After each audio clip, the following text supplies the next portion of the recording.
Evangelho, domingo da quarta semana do tempo da Quaresma. O Senhor esteja convosco, Ele está no meio de nós. Proclamação do Evangelho de Jesus Cristo, segundo São Lucas. Glória a vós, Senhor. Naquele tempo, os publicanos e pecadores aproximavam-se de Jesus para o escutar. Os fariseus, porém, e os mestres da lei criticavam Jesus. Este homem acolhe os pecadores e faz refeição com eles. Então Jesus contou-lhes esta parábola. Um homem tinha 2 filhos. O filho mais novo disse ao pai: Pai, dá-me a parte da herança que me cabe. E o pai dividiu os bens entre eles. Poucos dias depois, o filho mais novo juntou o que era seu e partiu para um lugar distante. E ali esbanjou tudo numa vida desenfreada. Quando tinha gasto tudo o que possuía, houve uma grande fome naquela região e ele começou a passar necessidade. Então foi pedir trabalho a um homem do lugar, que o mandou para seu campo cuidar dos porcos. O rapaz queria matar a fome com a comida que os porcos comiam, mas nem isso lhe davam. Então caiu em si e disse: Quantos empregados do meu pai têm pão com fartura e eu aqui morrendo de fome? Vou-me embora, vou voltar para meu pai e dizer-lhe: Pai, pequei contra Deus e contra ti. Já não mereço ser chamado seu filho. Trata-me como um dos teus empregados. Então ele partiu e voltou para o seu pai. Quando ainda estava longe, seu pai o avistou e sentiu compaixão. Correu-lhe ao encontro, abraçou-o e cobriu-o de beijos. O filho então lhe disse: Pai, pequei contra Deus e contra ti, já não mereço ser chamado teu filho. Mas o pai disse aos empregados: Trazei depressa a melhor túnica para vestir meu filho, e colocai um anel no seu dedo e sandálias nos pés. Trazei um novilho gordo e matai-o. Vamos fazer um banquete, porque este meu filho estava morto e tornou a viver.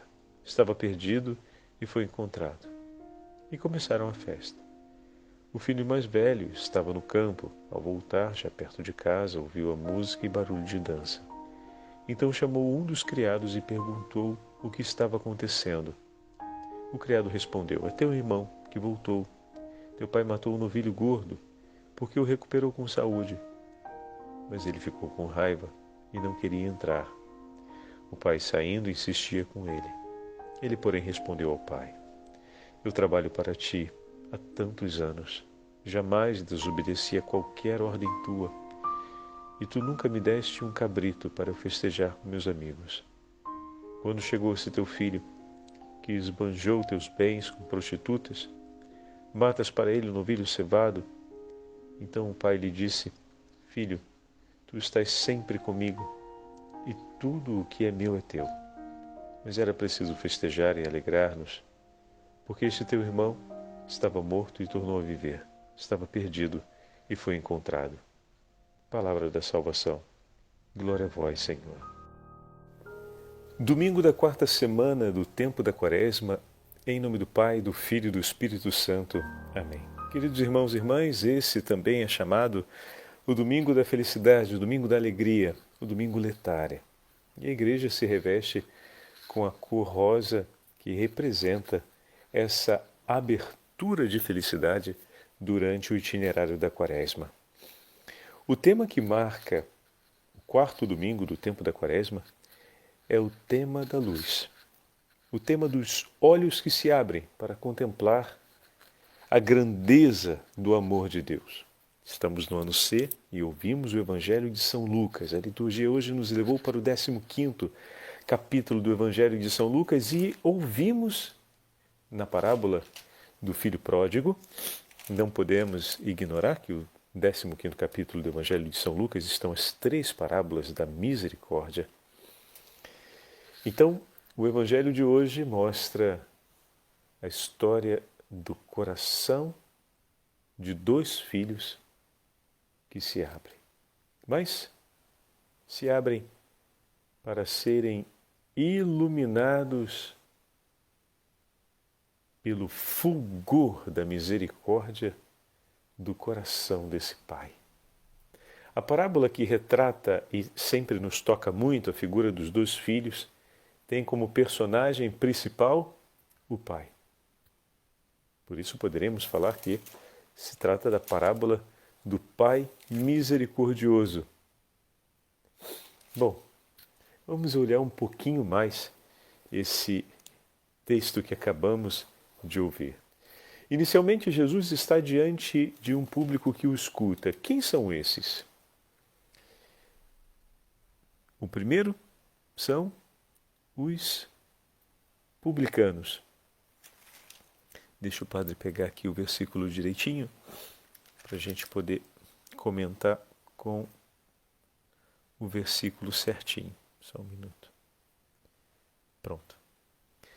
O texto, então, como nós ouvimos, ele pega os primeiros versículos da abertura do 15º capítulo, que mostram para a gente quem são aqueles que escutam a parábola, e depois as 3 parábolas vêm em sequência. Muito bem? A terceira parábola, que é do filho pródigo, no evangelho de hoje, vem acoplada aos primeiros 3 versículos de introdução do capítulo. Diz assim: todos os publicanos e pecadores estavam se aproximando para ouvi-lo. Bíblia de Jerusalém.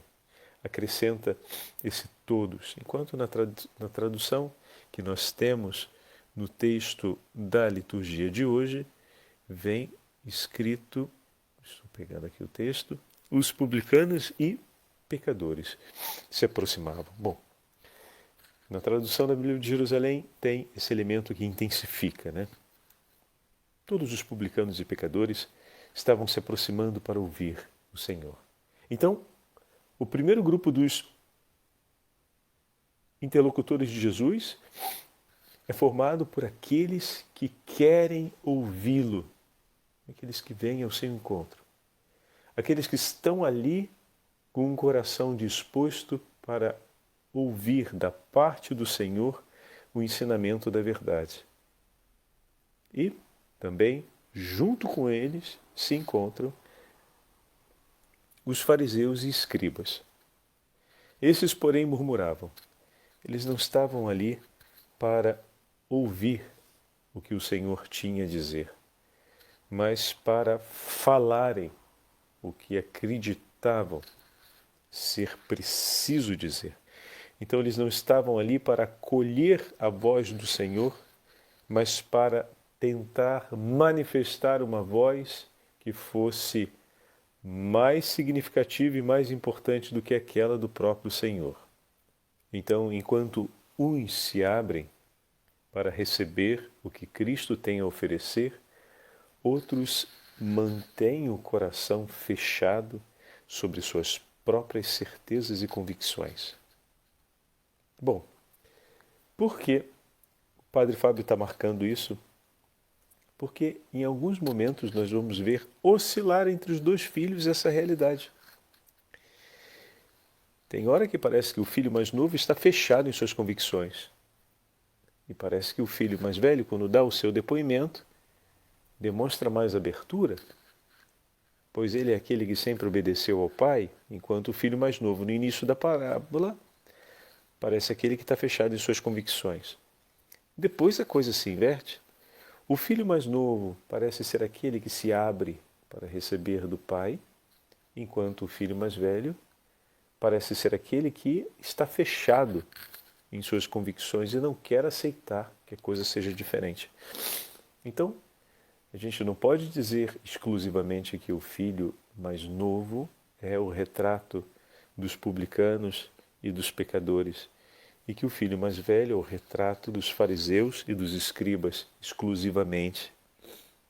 É interessante termos isso presente, porque, por uma atitude ou por outra, uns ou outros podem estar na situação do filho mais velho e do filho mais novo.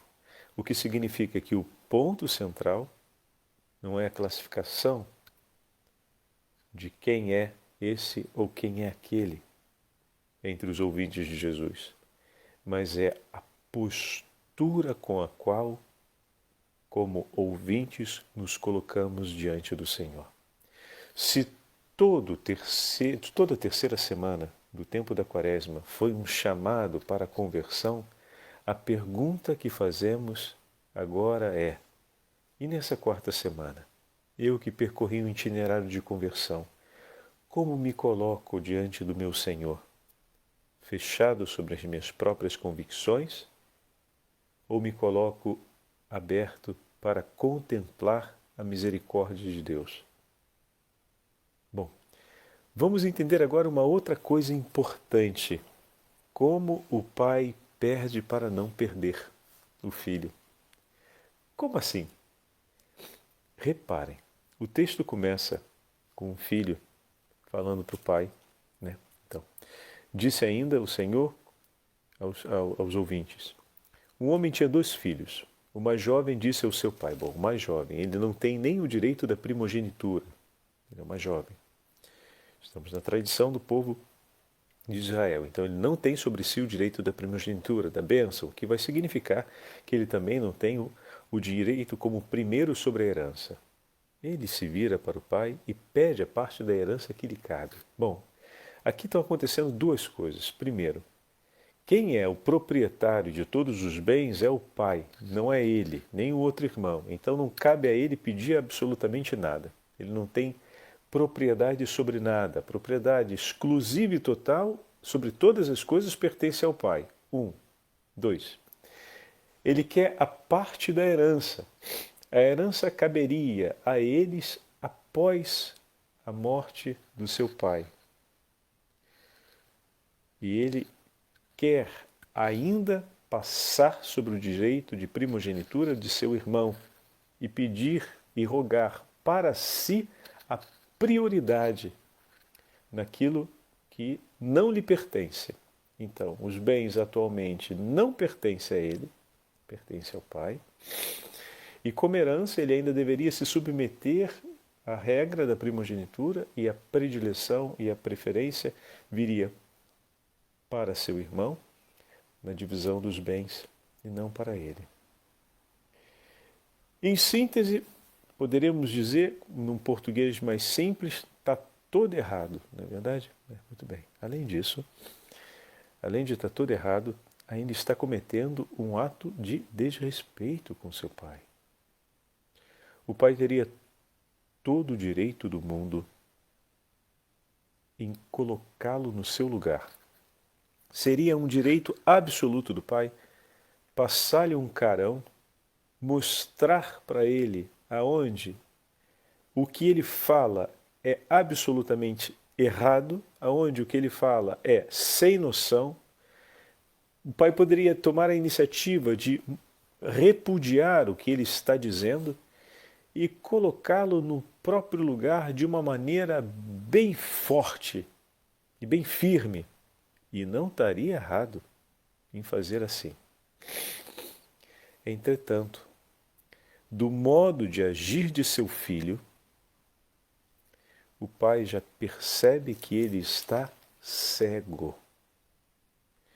De tal forma, ele olha para si e pensa apenas nas suas próprias pretensões e pensa apenas nas suas próprias convicções.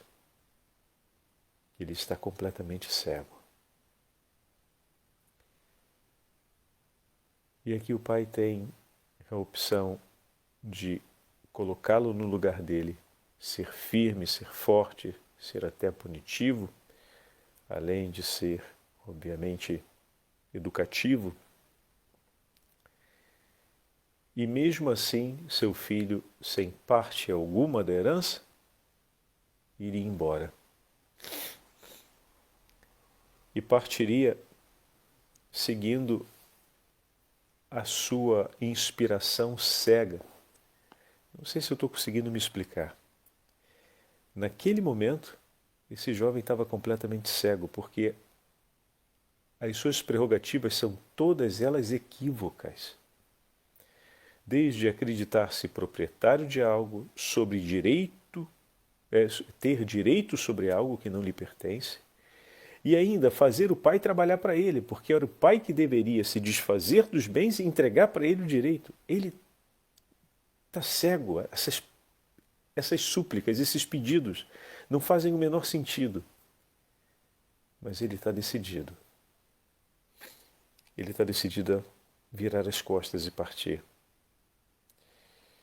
A gente normalmente olha para o peso das ofensas e poderia pensar que o pai deveria ter feito algo para impedir isso.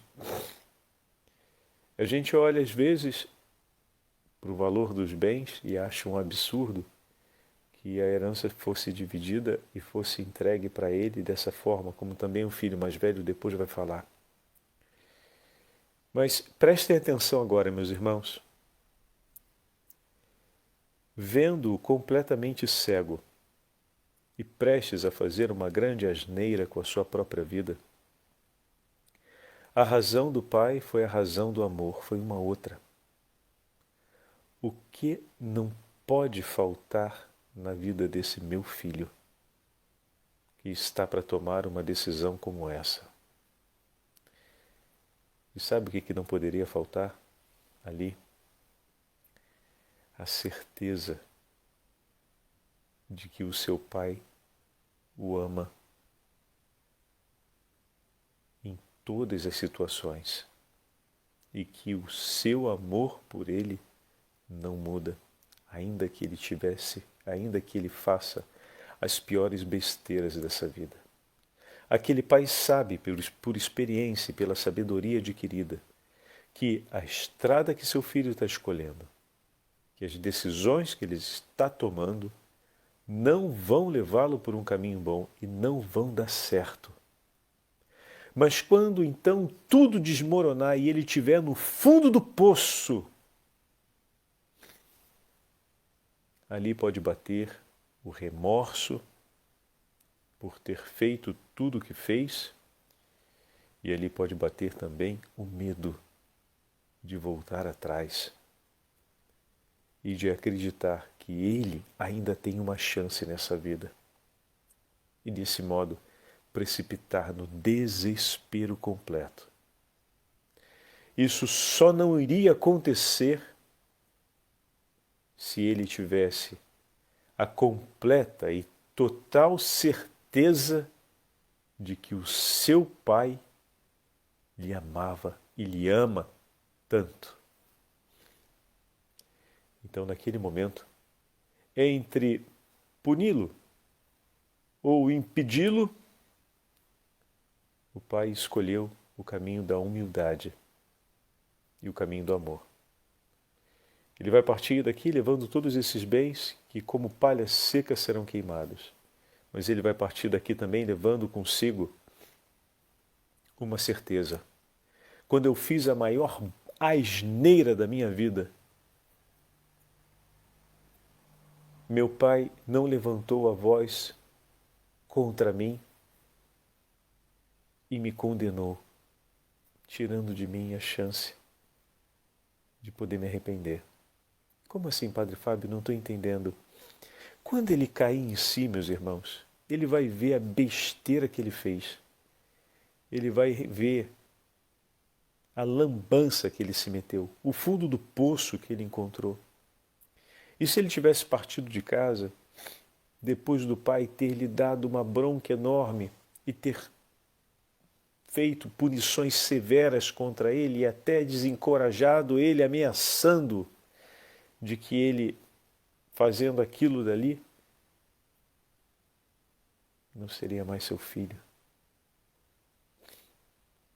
Tudo isso se o pai fizesse como ato, digamos assim, de justiça, ele estaria no seu pleno direito.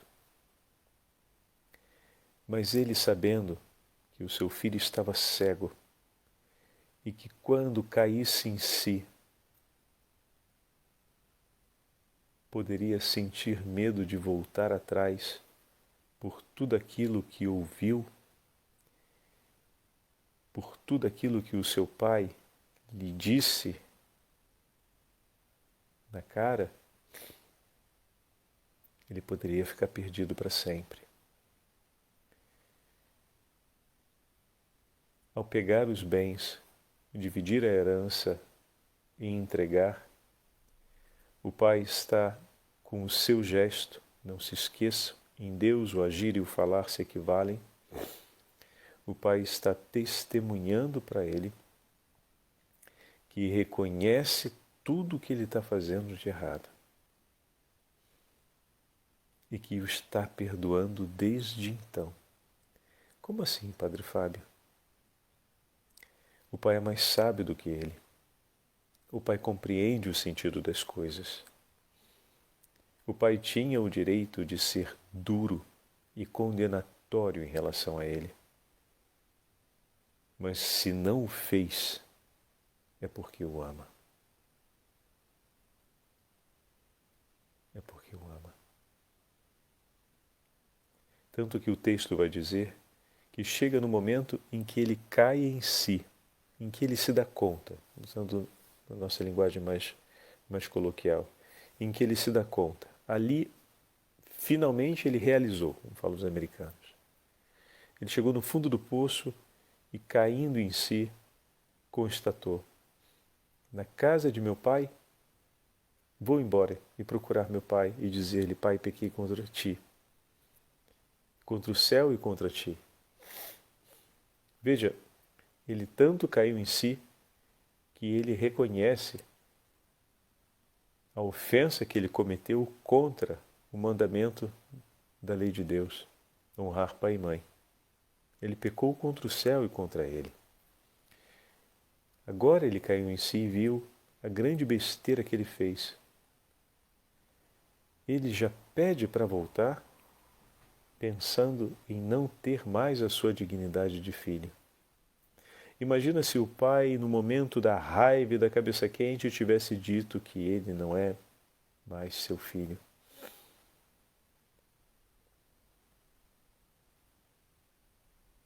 Mas, padre, ele não está voltando já pensando em não ter a condição do filho, mas a condição de um servo? Sim. Mas se o pai já tivesse declarado isso tudo lá no início, muito provavelmente ele não teria nem coragem de pensar uma tal coisa. O pai não deixou seu filho partir sem levar consigo o sinal, o testemunho do quanto ele o amava. E foi exatamente isso que sustentou aquele filho no momento em que essa é a hora, quando a gente está no fundo do poço, que Satanás vem contra a gente para tentar impor o remorso e para tentar empurrar-nos em direção ao desespero, acreditando que aquilo que fizemos não tem perdão. Entretanto, se o pai tivesse tratado ele com um duro litígio e tivesse tirado dele todas as palavras possíveis de bondade e aplicado contra ele todas as palavras possíveis de ressentimento e rancor por aquilo que estava acontecendo, a chance desse filho, repito, precipitar no desespero quando estivesse no fundo do poço seria enorme. E um dos últimos lugares que ele pensaria em voltar seria a casa do pai. Mas exatamente porque não fala o texto que o pai falou ou deixou de falar, simplesmente que ele agiu. E o agir em Deus é sempre um ato de testemunho. E esse testemunho se completa quando o filho volta. O regresso do filho mais novo traz uma realidade que é muito parecida com, ou melhor, que é um retrato da nossa experiência. Se vocês repararem bem, o filho já fez a sua própria autopunição. Ele já volta para declarar para o pai qual seria o castigo dele. Uma forma de lidarmos com a nossa vergonha, que muitas vezes se mistura com o sentimento de culpa, é darmos um passo à frente e aplicarmos a nós mesmos uma punição pelos nossos próprios erros.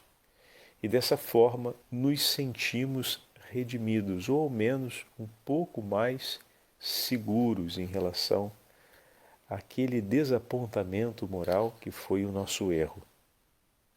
Percebam, ele volta até o pai e vai declarar isso. Pequei cego contra ti, não sou mais digno de ser chamado de seu filho, mas me deixa viver como um de seus empregados. Só que a última palavra, meus irmãos, pertence ao pai. O pai ouve, mas não confirma aquilo que ele diz. De fato, ele seria digno dessa punição ou de punições ainda mais graves do que essa, ainda mais duras do que essa. Bem o sabemos. Mas o pai também tinha a possibilidade, como na parábola do homem que devia uma grande soma ao seu patrão, né? O pai tinha a possibilidade de agir de uma forma diferente. E ele perdoa toda a sua dívida e não retira dele a sua dignidade como filho. Deus não aplicou, ou melhor, o pai não aplicou contra ele uma pena dura, mas agiu com misericórdia, mudando aquela escolha que ele tinha feito para si mesmo. Isso é importante. Aqui está uma grande mudança de mentalidade. Reconhece a tua culpa diante do teu Senhor e deixa que Ele tome a decisão sobre você. Na hora em que estivermos no fundo do poço, recorda o amor que o teu Senhor testemunhou por ti. Não deixa que o maligno possa suscitar no teu coração que você se torne juiz de si mesmo. Reconhece a sua falta, reconhece o seu pecado, reconhece a sua miséria. Vai diante do Senhor e, como o publicano do Evangelho de ontem diz: meu Deus, meu Senhor, tende piedade de mim, pecador. Pequei contra ti, fiz o que era mal aos teus olhos. Tende piedade de mim, meu Senhor. Podemos ser juízes de nós mesmos em dois modos. Aplicando sobre nós já a punição, e dessa forma nos sentimos redimidos por nossas mãos, e se assim vivemos, não conheceremos o tamanho e a dimensão da misericórdia de Deus. Nesse caso foi a atitude do pai, e ela é muito marcada, porque ela é acompanhada por uma grande festa e por vários sinais. O anel que é colocado como sinal de aliança, a roupa nova, o início da nova vida, do novo caminho, ele é levado pelo pai até a casa, as sandálias nos pés, ele não é mais um forasteiro, ele não é mais um peregrino, agora ele está de volta à sua casa. E não apenas isso, o pai foi ao seu encontro. Ele não voltou para casa. Vocês perceberam isso? Ele foi trazido de volta para casa. Ele ainda estava vindo em direção à casa quando o pai foi, lançou-se em seu pescoço, cobriu de beijos, ou seja, o sinal do ósculo da paz, e o trouxe para casa. Ele chegou em casa pelas mãos de seu pai, nos braços do seu pai. Tinham reparado esse detalhe? Pois bem, foi aquele gesto de amor lá no início que trouxe de volta o coração do filho quando ele caiu em si e não se perdeu no desespero, porque o pai lá atrás o amou. Bendita escolha do pai, que naquele momento, vendo a cegueira do seu filho, entendeu que não poderia faltar na vida daquele rapaz a certeza de um amor inabalável. Ele deixou faltar, como a gente poderia pensar, ele deixou faltar as palavras de correção, ele deixou faltar uma punição à altura, ele deixou faltar uma exortação com palavras bem acertadas, ele deixou faltar tudo isso, mas não deixou faltar o que não poderia faltar naquela hora para alguém que está cego: a certeza de um amor que não muda quando os nossos atos são os piores possíveis. Um amor que permanece sempre o mesmo, ainda que você se torne o pior dos homens. isso ele precisava levar consigo antes de sair de casa. Ele estava cego e surdo para aquilo que o Pai fizesse ou lhe dissesse naquela hora. Mas o seu coração continuava podendo recolher isso.